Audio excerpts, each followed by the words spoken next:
छत्तीसगढ़ में राशन घोटाले का बड़ा मामला सामने आया है, जहां अमीर और अधिकारी भी गरीबों के हक का राशन ले रहे थे। जांच में कई बड़े नाम सामने आए हैं। प्रशासन ने जांच तेज कर दी है और संबंधित अधिकारियों से जवाब तलब किया जा रहा है। मामला राजनीतिक रूप लेता दिख रहा है।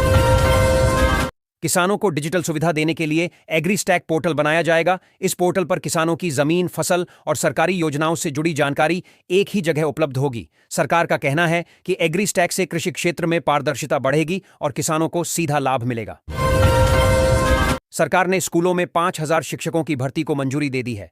शिक्षा विभाग जल्द ही भर्ती प्रक्रिया शुरू करेगा। सरकार का कहना है कि इससे शैक्षणिक गुणवत्ता में सुधार होगा और रिक्त पदों से विद्यार्थियों की पढ़ाई पर पड़ रहा असर कम होगा। धमतरी जिले के सैकड़ों किसानों का अब तक एग्रीटेक पोर्टल पर पंजीयन नहीं हो सका है। तकनीकी दिक्कतों और दस्तावेजों की जांच में देरी के कारण प्रक्रिया अटकी हुई है। कृषि विभाग ने जल्द पंजीयन पूरा करने के निर्देश दिए हैं ताकि किसानों को योजनाओं का लाभ मिल सके। बीजापुर में नक्सलियों ने 2 ग्रामीणों की हत्या कर दी। बताया जा रहा है कि नक्सलियों ने दोनों को घर बुलाकर वारदात को अंजाम दिया। यह घटना राज्य के गृहमंत्री के दौरे के कुछ घंटे बाद हुई। इलाके में दहशत का माहौल है। पुलिस ने जांच शुरू कर दी है।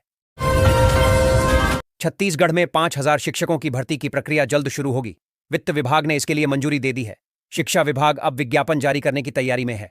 सरकार का कहना है कि इस भर्ती से स्कूलों में शिक्षकों की कमी दूर होगी और शिक्षा की गुणवत्ता बढ़ेगी। राज्य सुरक्षा बल माओवादी हिडमा को घेरने के लिए नई रणनीति तैयार कर रहे हैं और जल्द ही अभियान शुरू करेंगे। अभियानों में स्थानीय पुलिस, एसपीओ और केंद्रीय बल शामिल होंगे। संचालन का लक्ष्य जंगलों में छिपे माओवादी घटकों को पकड़ दचकर लोगों के लिए सुरक्षा बहाल करना है। छत्तीसगढ़ ड्राइवर महासंघ ने अपनी मांगों को लेकर अनिश्चितकालीन हड़ताल शुरू कर दी है। हड़ताल के कारण बसों और मालवाहक वाहनों के पहिए थम गए हैं, जिससे आम लोगों को आवागमन में भारी दिक्कतों का सामना करना पड़ रहा है। सरकार ने वार्ता के जरिए समाधान की अपील की है।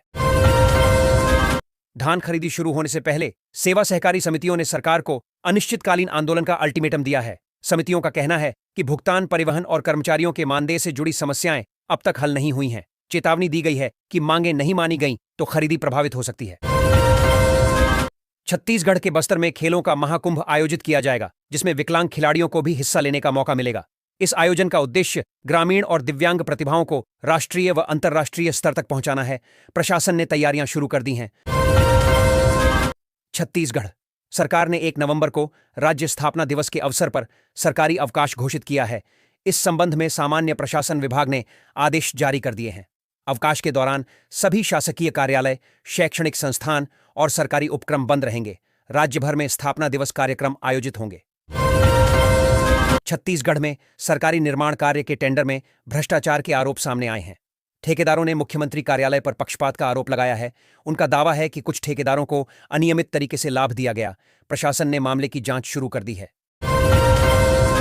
रायपुर में आयोजित 17वें रोजगार मेले में 95 युवाओं को नियुक्ति पत्र दिया गया। प्रधानमंत्री मोदी ने वर्चुअल माध्यम से कार्यक्रम में शुभकामनाएं दी। रोजगार मेला युवाओं को नौकरी के अवसर प्रदान करने और कौशल विकास को बढ़ावा देने के उद्देश्य से आयोजित किया गया। धान खरीदी से पहले गरियाबंद में सहकारी कर्मचारियों ने हल्ला बोल किया। कर्मचारियों ने 4 सूत्रीय मांगों को लेकर कलेक्ट्रेट का घेराव किया। उन्होंने भुगतान, वेतन पदोन्नति और अन्य सुविधाओं में सुधार की मांग की। प्रशासन ने शांतिपूर्वक वार्ता के जरिए समाधान का आश्वासन दिया। कांग्रेस नेता द्वारा ईओडब्ल्यू अधिकारियों के खिलाफ दायर याचिका पर आज सुनवाई होगी। याचिका में अधिकारियों पर छेड़खानी और अनुचित व्यवहार का आरोप लगाया गया है। अदालत में बयान दर्ज होंगे और मामले की गंभीरता को देखते न हुए उचित जांच की संभावना जताई जा रही है। रायपुर से जशपुर तक गौसेवा का मंत्र गूंजा। मुख्यमंत्री साय ने पूजा के दौरान इसका आयोजन किया, जिसे 2025 के लिए बड़े संदेश के रूप में देखा जा रहा है।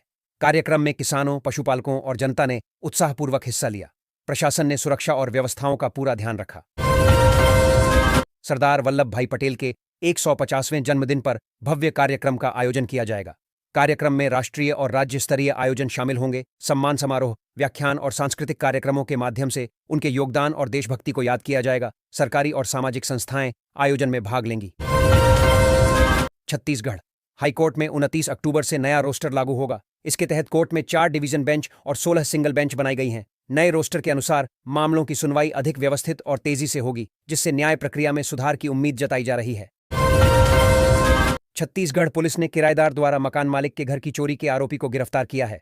जांच में आरोपी के पास से 41 लाख रुपए के जेवरात और नकद बरामद हुए हैं। आरोपी ने चोरी की वारदात कबूल कर ली है, जबकि पुलिस ने मामले की आगे की जांच शुरू कर दी है। छत्तीसगढ़ सरकार ने 12वीं पास कॉलेज में पढ़ने वाली छात्राओं के लिए खुशखबरी दी है। अब हर साल उन्हें 30,000 की आर्थिक सहायता दी जाएगी। यह योजना छात्राओं के शिक्षा और सशक्तिकरण को बढ़ावा देने के लिए शुरू की गई है। रायपुर जिले के गांवों में डिजिटल फसल सर्वे का कार्य सफलतापूर्वक पूरा कर लिया गया है। आधुनिक तकनीक की मदद से किसानों की फसलों का सटीक डेटा एकत्र किया गया। इससे योजनाओं का लाभ किसानों तक पहुंचाना आसान होगा। छत्तीसगढ़ के दक्षिणी इलाकों में एक बार फिर बारिश के आसार हैं। मौसम विभाग के अनुसार अगले 5 दिनों तक लगातार बादल छाए रहेंगे और हल्की से मध्यम वर्षा की संभावना बनी हुई है। बस्तर, दंतेवाड़ा और सुकमा जिलों में अधिक प्रभाव दिखने की संभावना है। छत्तीसगढ़ में सरकारी नौकरी की तैयारी कर रहे युवाओं के लिए खुशखबरी है। छत्तीसगढ़ पर्यावरण मंडल ने रसायनज्ञ के पदों पर सीधी भर्ती के लिए अधिसूचना जारी की है। इच्छुक उम्मीदवार आवेदन कर सकते हैं। यह भर्ती योग्य उम्मीदवारों के लिए सुनहरा अवसर है। छत्तीसगढ़ में आवास योजना की पहली सूची जारी कर दी गई है। पात्र लाभार्थियों के नाम सूची में शामिल किए गए हैं। सरकार का उद्देश्य सभी बेघर परिवारों को आवास उपलब्ध कराना है। सूची संबंधित विभाग की वेबसाइट और कार्यालय में देखी जा सकती है। छत्तीसगढ़ सरकार ने धान खरीदी को लेकर दिशा निर्देश जारी कर दिए हैं। इस बार किसानों को प्रति क्विंटल धान पर 2,583 रुपये समर्थन मूल्य के साथ 600 रुपये बोनस मिलेगा। कुल 3,183 रुपये प्रति क्विंटल की दर से भुगतान किया जाएगा, जिससे किसानों को सीधा आर्थिक लाभ मिलेगा। मुख्यमंत्री विष्णुदेव ने कहा कि आत्मनिर्भरता भारत की असली पहचान है, जो गुणवत्ता और मानकों पर आधारित होनी चाहिए। उन्होंने राज्य के उद्योगों और किसानों को उच्च उत्पादन की सलाह दी, ताकि वैश्विक बाजार में प्रतिस्पर्धा बढ़े और छत्तीसगढ़ आर्थिक रूप से और अधिक सशक्त बने। छत्तीसगढ़ में करीब 3.5 लाख बच्चों के आधार कार्ड पर संकट खड़ा हो गया है। अब आधार बनाने के लिए केवल QR कोड वाले जन्म प्रमाण पत्र ही मान्य होंगे। पुराने प्रमाण पत्र अमान्य हो जाने से कई परिवार परेशान हैं और आधार पंजीकरण केंद्रों में भीड़ बढ़ गई है। छत्तीसगढ़ में किसान मेला का आयोजन उत्साहपूर्वक किया गया। मेले में कृषि नवाचार, जैविक खेती और फसल विविधीकरण पर विशेषज्ञों ने किसानों को मार्गदर्शन दिया। आधुनिक तकनीक और टिकाऊ खेती के तरीकों की जानकारी से किसानों में नई ऊर्जा और उत्पादन बढ़ाने की प्रेरणा मिली। छत्तीसगढ़ में 32 लाख राशन कार्ड रद्द हो गए हैं, जिन पर फिलहाल राशन वितरण रोक दिया गया है। पात्र हितग्राहियों को फिर से राशन पाने के लिए eKYC कराना अनिवार्य किया गया है। समय पर eKYC कराने पर राशन पुनः जारी किया जाएगा। प्रशासन ने प्रक्रिया तेज कर दी है।